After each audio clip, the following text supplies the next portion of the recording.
fans.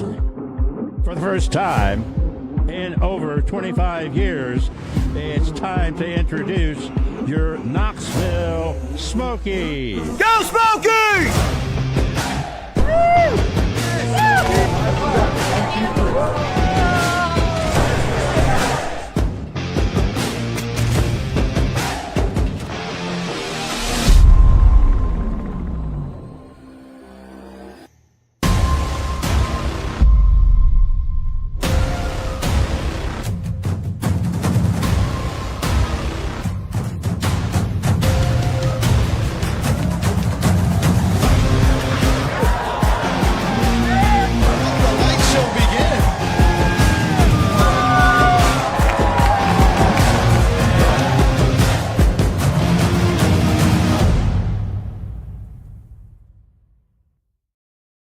All right, Smokies fans, welcome back to the live pilot pregame show. We're here from the Jig and Reel, Boyd's Jig and Reel, just a block away from the stadium alongside Richie Juliano. I'm Connor Nelson here bringing you pregame action before Biscuits and Smokies game number 3. And here we are at the beautiful Jig and Reel. We've got the beautiful scenery around us. I always love the lighting here, Rich. One of the first things I mention when we come in. And, hey, we're over here on the other side.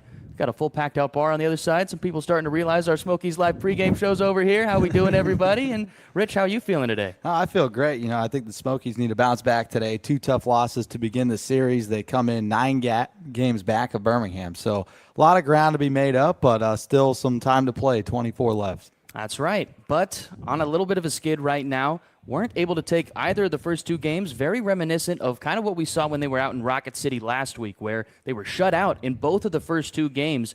And then here in game number 1, it was very similar, a 5-2 your final score. The Biscuits pitching really dominated the whole game, and the Smokies offense just wasn't able to really catch a rhythm until late. And it was the same exact story yesterday. Rich, what kind of was your outlook on game number 2? Yeah, game 2 yesterday, I thought Walker Powell was pretty good on the mound, but he gave up a couple of untimely hits, and Montgomery does a good job of producing runs. They get guys on base, they steal bases, and they have opportunistic hits. Now for the Smokies, they only had 1 hit until the 9th inning where they were able to produce a run, so they really struggled. The starting pitcher yesterday for the Biscuits didn't even get the win, but pitched 4 solid outings of no-run baseball. The win went to Lancaster, who tossed 2 solid innings out of the pen. And then Eddington came in a tough spot yesterday, recording his 9th save. Smokies had runners at first and second. There was nobody out in the inning. It was a 4-1 game. You thought that we had some life left, but unfortunately a strikeout and then a double play ended the ball game for the Knoxville Smokies yesterday. So looking to bounce back after 2 tough losses in this series. Yeah, my big highlights from yesterday's game were the couple of bullpen outings. You had Yency Almonte, who's making his rehab. Former big leaguer looking to make it back there with the Cubs, and had a couple of innings in his first outing with Knoxville. 1 run allowed, and the second inning much cleaner. And then Nick Hull relieving him. 2 innings, just his second inning off the IL. Looked strong with 2 scoreless frames by him. And then we got to talk about the standings. You mentioned it. We're still chasing Birmingham. And right now, it's not looking that great for us. And here's the look at the whole picture. Richie, why don't you break down the North? Yeah, the North has been dominated by the Birmingham Barons this year. 32 wins and 14 losses. That is the best record in AA this year, although this is their worst skid of the season in the second half. They're 5-5 in their last 10, but they're still 9 games ahead of our Knoxville Smokies, who are 23-23, dead even. And then in the cellar in last place, Rocket City, they're pretty much out of contention coming into tonight. 18 games back in the second half. And then we look at the Southern League South, Connor. You could kind of take it from here, but Montgomery's still in the race. Yeah, Montgomery, we know that both of these teams still have a lot to play for, and we've been seeing it from Montgomery. They've been playing really solid all-around baseball, but still trying to catch Pensacola, who's leading the race in the Southern League South right now at 26-20. Montgomery just now above 500 for the first time in a while in the second half, just 2.5 back. And then they're starting to gain a little bit more ground on Columbus, 4.5 back, and then Biloxi already locked up their spot, so they're just kind of sitting back, watching, waiting to see who they're going to play and host there in the first playoff series. So let's go ahead and get into our starting pitching matchup for tonight. Let's go ahead and start with their guy. We're talking about T.J. Nichols. This is a guy making just his 3rd start now in AA, and he's a really healthy arm. Out of the University of Arizona, had a decent freshman year, was mostly out of the bullpen, and then really became a more well-known name at Arizona his second year. And here are some highlights just from his high A outing, where he had a career-high 12 strikeouts. He's going to feature a high-velocity fastball that'll touch 100. It's got a little bit of two-seam run as well. You see it right there, backdooring that righty. And then he'll also work in a slider and a changeup. So simple three-pitch mix, but the Smokies have had some trouble when facing that high velocity. So look for them to go ahead and attack that fastball early and punch Nichols out of the game quickly and get into that bullpen, which we've already seen a lot of those arms be featured so far in this series. Yeah, for TJ Nichols, a guy who's been in and out of the starting rotation since he's been in college. You kind of touched on his career at Arizona, but then once they got him to professional baseball, the Rays have had him as a starting pitcher his entire career. He will make his 37th start in his career tonight. So still a youngster, but a good overall minor league record. He has 16 wins and only 9 losses since 2023. So they're going to face a good arm here in Game 3. And I feel like this Montgomery Biscuits pitching staff just reloads. This is the third consecutive guy in a row that is going to be a good arm for the Tampa Bay Rays organization. Yeah, I believe 4 out of 5 in the starting rotation right now for the Biscuits, top 30 prospects in the Tampa Bay Rays organization. And then if we flip it over to the other side, it's going to be the right-hander with some major league experience. We're talking about Tommy Romero. There you see his beautiful face right there on your screen. I love that grizzly beard he rocks. It really looked good popping off of that pink uniform when he threw back that other day. But his last outing was really solid. Rich, what's the full breakdown on him? Yeah, he's a former big leaguer in 2022, pitched for both Tampa Bay and Washington. He pitched in 4 major league outings, but he's done a lot after he's been in the major leagues to kind of stay in professional baseball.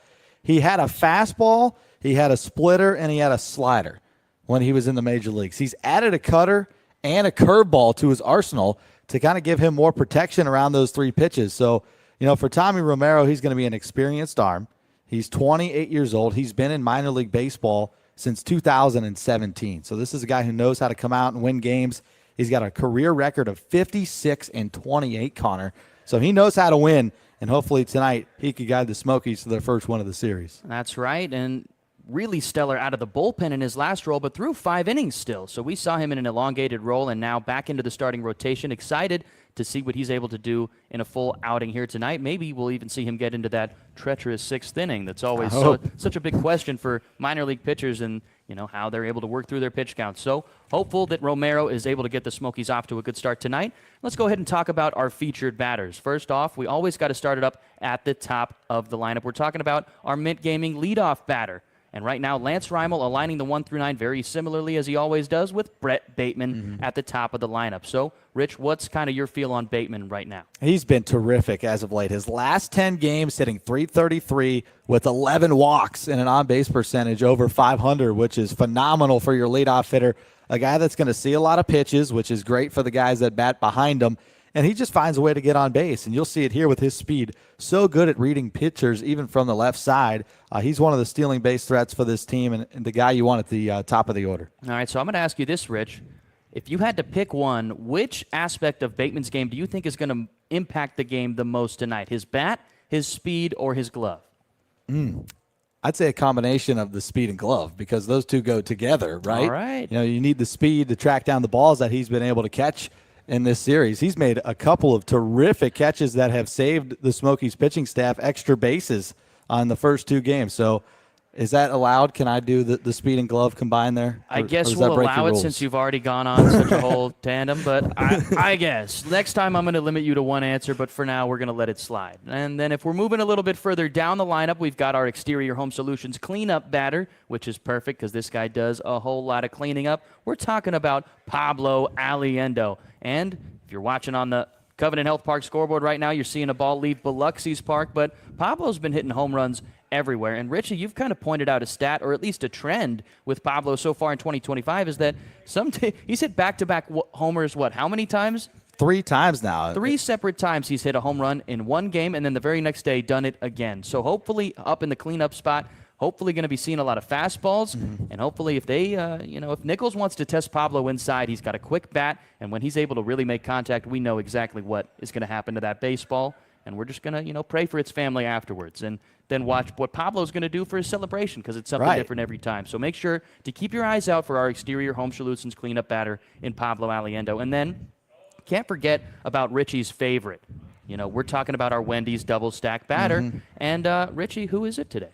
Yeah, we got Andy Garriola as our Wendy's double stack batter of the game. And, You know, we're going to show a clip here of the power that he's got, launching one over a 15-foot wall in left field back in high A. So he's got some power, and this is a guy that could hit gap to gap.